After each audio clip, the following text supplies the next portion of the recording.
Hello, my friend. Welcome back. We are studying chapter 14 in the book of Matthew. I hope you're doing well. It's summer here, and it is glorious. My flowers are in bloom. My garden is going. It's my favorite time of year, and I feel like my mental state is just at peak.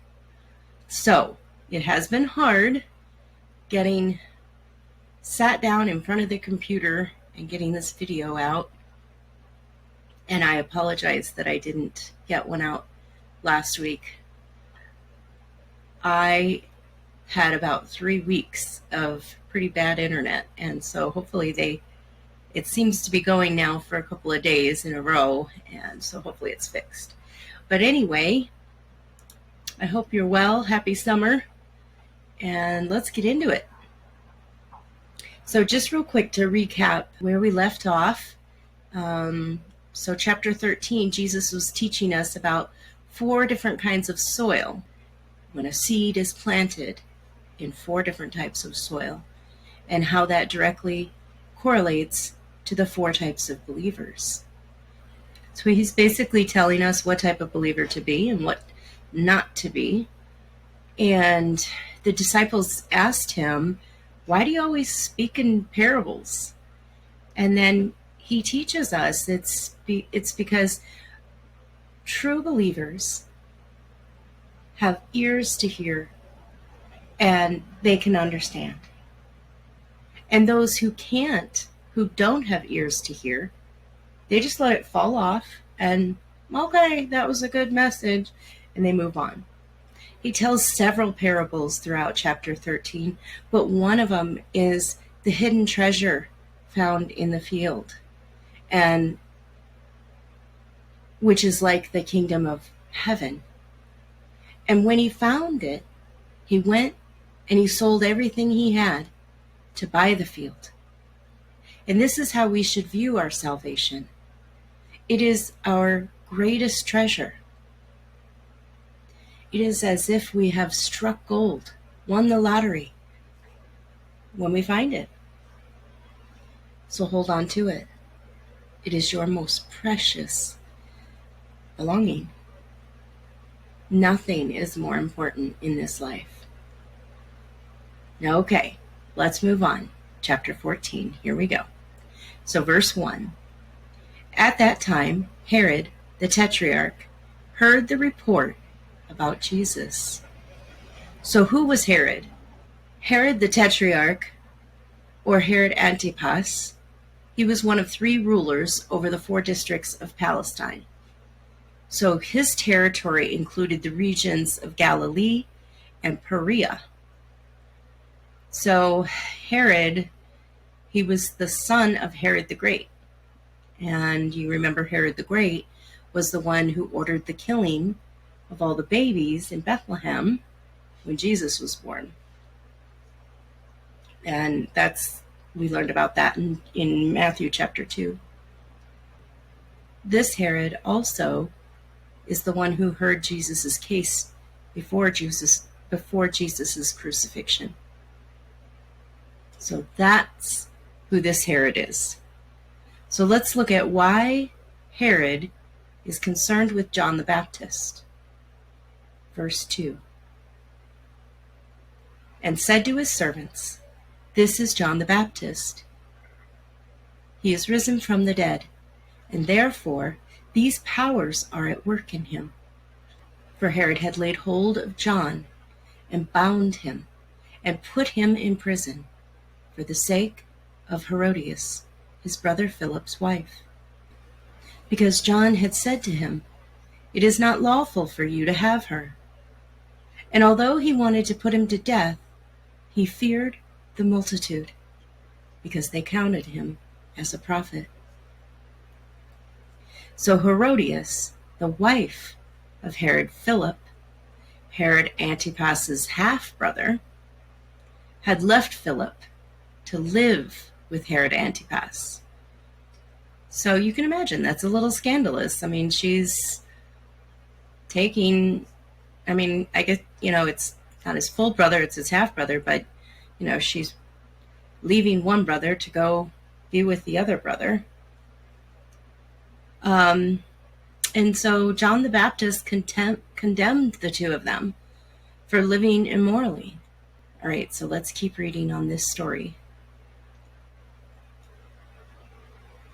Verse 6.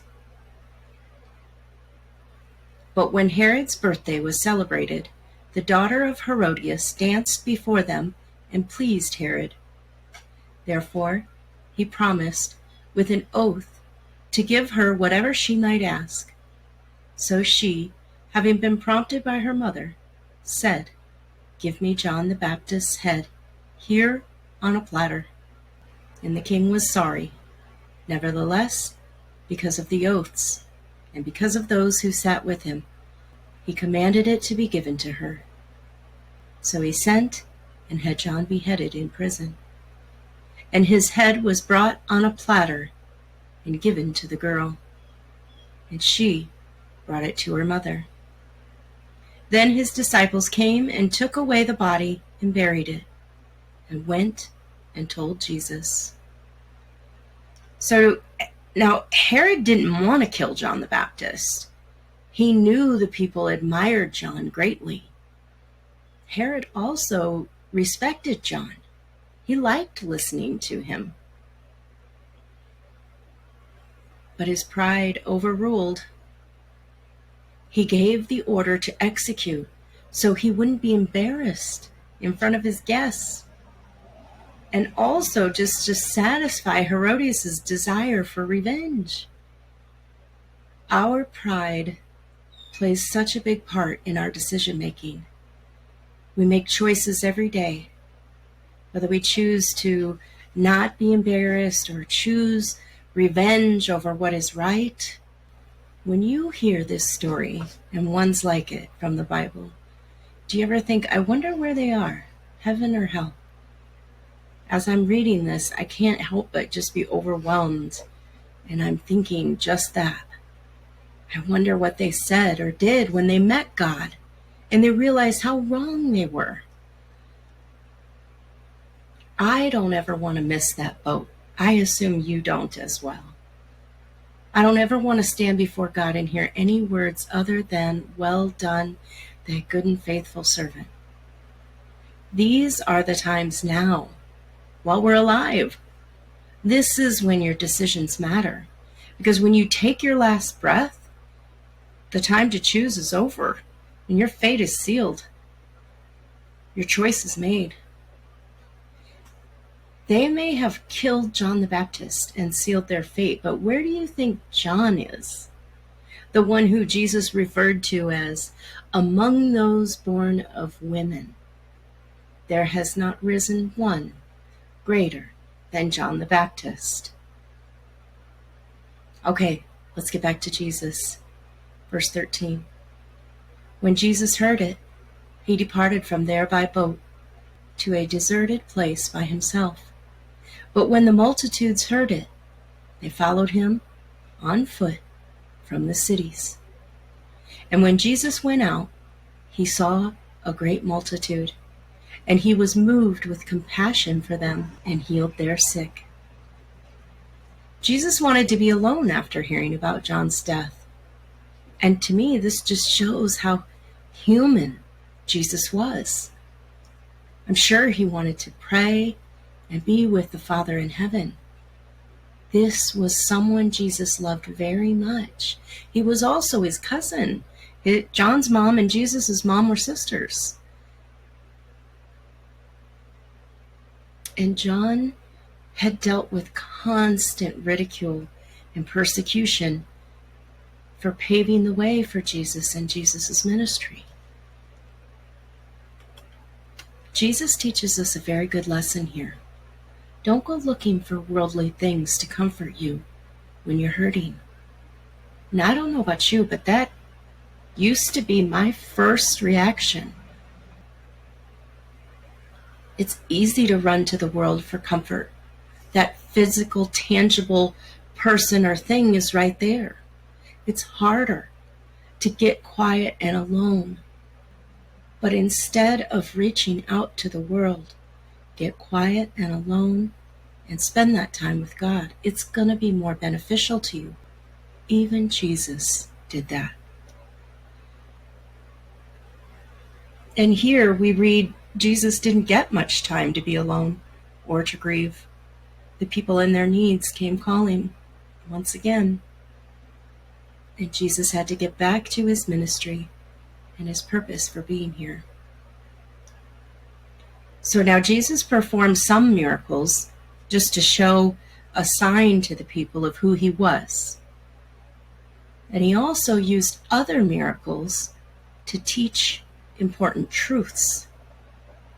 But here in this verse, we read that Jesus healed people because he had compassion on them. Jesus was and is a caring person. The entire passage here shows us that. He feels, he's compassionate, and he cares for you. When you are suffering, remember that Jesus hurts with you. He has compassion on you. Okay, so what happened next? Verse 15. When it was evening, his disciples came to him, saying, "This is a deserted place, and the hour is already late. Send the multitudes away, and they may go into the villages and buy themselves food."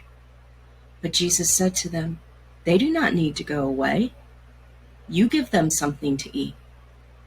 And they said to him, "We have here only 5 loaves and 2 fish."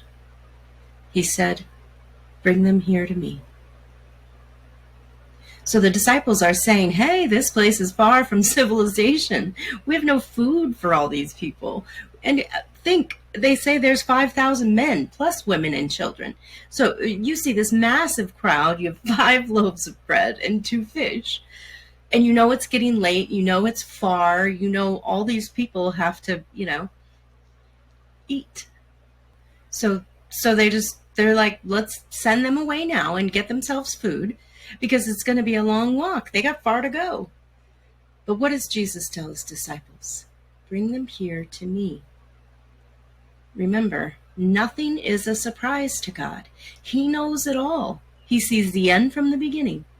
Jesus was and is always in complete control. Let's read on. Verse 19. Then he commanded the multitudes to sit down on the grass. And he took the 5 loaves and the 2 fish, and looking up to heaven, he blessed and broke and gave the loaves to the disciples, and the disciples gave to the multitudes. So they all ate and were filled, and they took up 12 baskets full of the fragments that remained.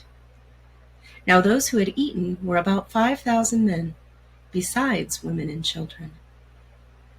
Okay, so the first thing Jesus does is tell them to sit down. Now, to me, this is him saying, calm down and relax. There's no need for anyone to go anywhere. I'll take care of you. And then he turns to God the Father in heaven and blesses the bread and the fish. And it multiplies, giving enough food to feed 5,000 men, plus the women and children that were with them. So if you're feeding 5,000 men and their women and children, this could easily have been 10 to 15,000 people. Now, women and children, the reason this is written that way is because, why it doesn't just say 15,000 people, is because women and children ate separate from the men in the Jewish culture of the day. And the 5,000 was only counting the men, not the women and children who would have accompanied them. So what Jesus was given was insufficient. But in his hands, it became more than enough, with some left over. We might feel like what we offer to Jesus is meager, insignificant. It's nothing, tiny. But Jesus can use anything we give him. even if it's a couple of loaves and fish, to feed 15,000 people. So give him all of you. He will take your talents and he will turn them into treasure. He's created you exactly as he wants you. Your talents are no surprise to him, and they're no accident. All right, verse 22. Immediately, Jesus made his disciples get into the boat and go before him to the other side, while he sent the multitudes away. And when he had sent the multitudes away, he went up on the mountain by himself to pray. Now when evening came, he was alone there. Now, let's again see what Jesus did. I know you see this coming. I know you know what I'm going to say, but he sent his disciples away to go ahead of him to their next destination. He also sends the multitudes away. And who's left? He is left alone. And where does he go? He goes up the mountain alone to pray. He gets alone to be with the Father in heaven. Jesus is always showing us by his actions what is right, what he wants us to do. He is leading by example. He had preached and performed miracles, and he needed to recharge. And he doesn't go to the world to recharge. He goes to God. We need to check in with God. It's vital for living our lives the right way and living in peace. Even if there's chaos all around us, we can still be in peace when we're connected to God, when we go to him in the chaos and we keep our eyes on him.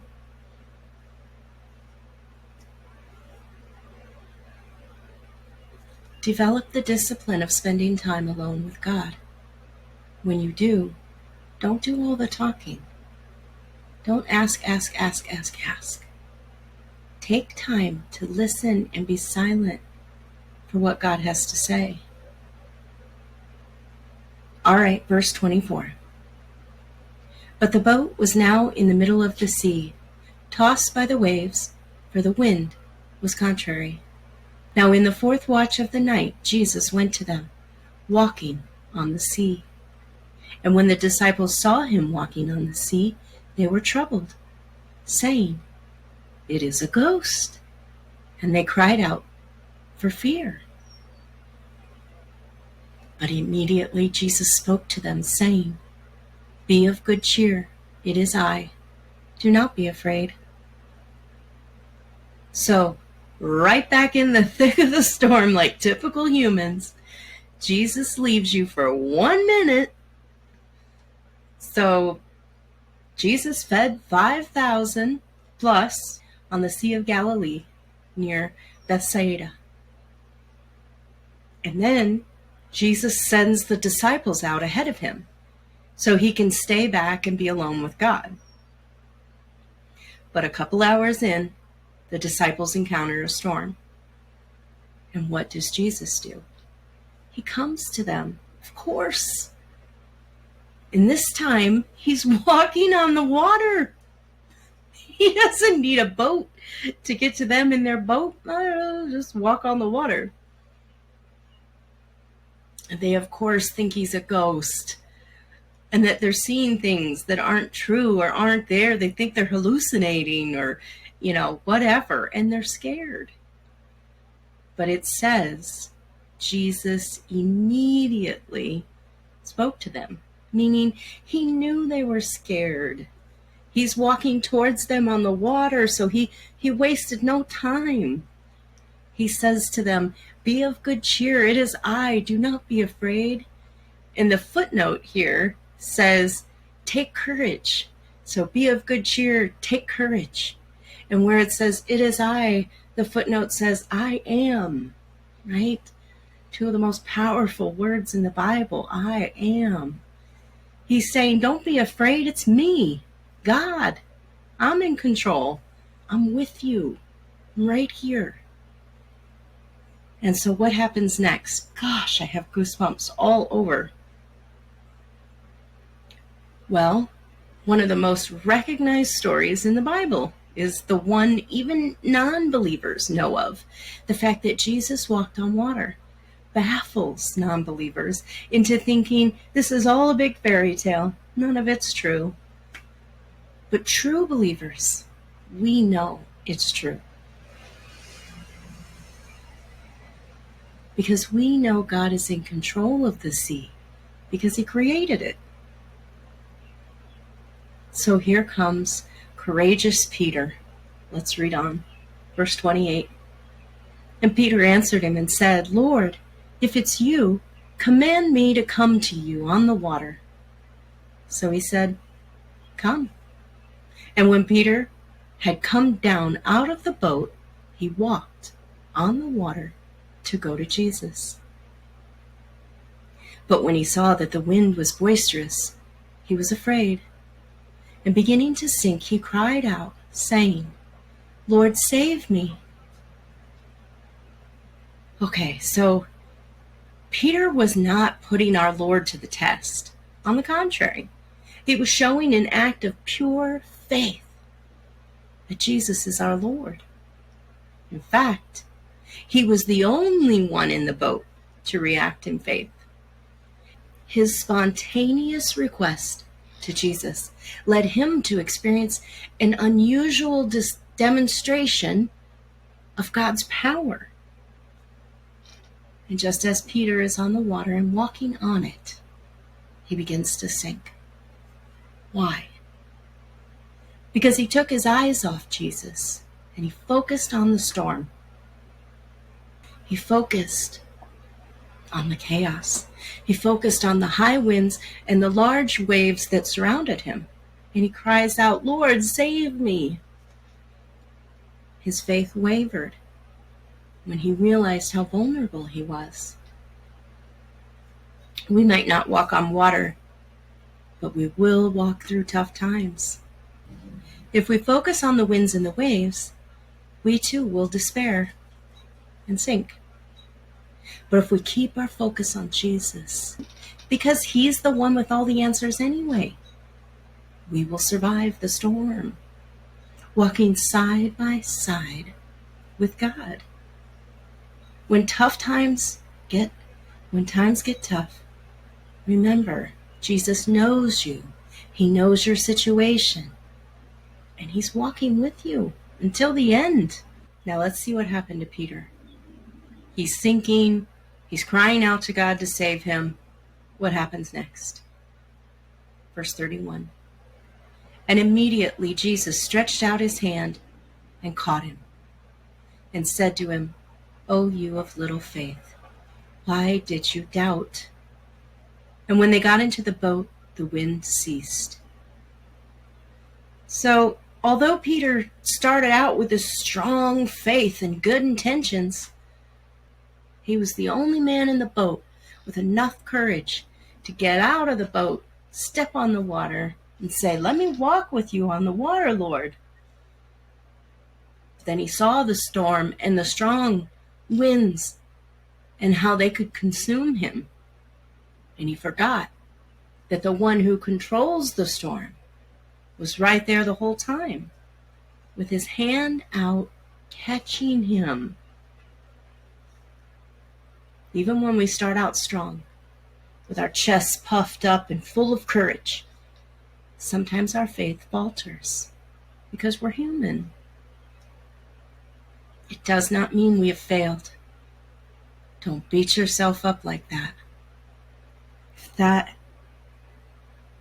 When Peter's faith faltered, he reached out to Jesus, the only one who could help. He was afraid, but he still cried out to Jesus. Just remember, when the waves and the fear pile up, Jesus is always there. He will never leave you. And he is the only one who can help. Now, how do his disciples react to all this crazy stuff that just happened? Verse 33. Then those who were in the boat came and worshipped him, saying, "Truly, you are the Son of God." Sometimes Jesus brings us through something that seems so scary and makes us feel vulnerable and reminds us that we need to keep our eyes on him. And I feel like that's the point. It's to remind us that we need to keep our eyes on him. These men were scared and felt vulnerable. The storm was big and they're in a boat. But in the end, they were safe. They were with the Lord. And most importantly, they believed he is God. And when they got out of that storm, when they were safe, the little light bulb went off. You are God. So sometimes Jesus puts us through something for that very reason. Oh, Rocky. All right, verse 34. When they had crossed over, they came to the land of Gennesaret. Okay, so they finally hit land. They had the Lord with them, and they were all safe. They landed at Gennesaret. Gennesaret was located on the west side of the Sea of Galilee. It's described as a fertile and well-watered area. So let's go on to verse 35 here. And when the men of that place recognized him, they sent out into all that surrounding region, brought to him all who were sick, and begged him that they might only touch the hem of his garment. And as many as touched it were made perfectly well. So when they arrived there, the people recognized Jesus as the great healer. But how many people truly understood who he was? They came to Jesus for physical healing, but what they needed was spiritual healing. Now, Jewish men, they wore these tassels on the lower edge of their cloaks, according to God's commands in Deuteronomy. But by Jesus' day, these tassels had become elaborate and were seen as a sign of holiness. It was natural for people seeking healing to reach out and touch the tassels of Jesus' cloak. But as one woman learned that we studied a few chapters back in chapter 9, that she was healed by faith in him, not by his clothing, not by touching the hem of his garment. And that brings me to the most important and final message in this chapter. We are given the gift of salvation by belief in Jesus, period. There is nothing we can do to earn it. No good deeds, no amount of giving, not touching the edge of even Jesus' garment. It is faith alone that gives you the gift of eternity in heaven with him. A free and unearned gift. Why? Because he loved you so much that he knit you in your mother's womb, and he knows every hair on your head. He created you exactly as he wanted you to be, and he loves you exactly as you are. He loves you so much, he does not want you to perish in hell, where the pain and anguish is unbearable and lasts for eternity. He loves you. He wants you with him for eternity in the peaceful paradise of heaven. This is why he doesn't make you jump through hoops. He asks you only that you believe in him. You believe he is God. That's it. And that's it. That's chapter 14. I love you, but more importantly, God loves you. See you next time. Bye for now.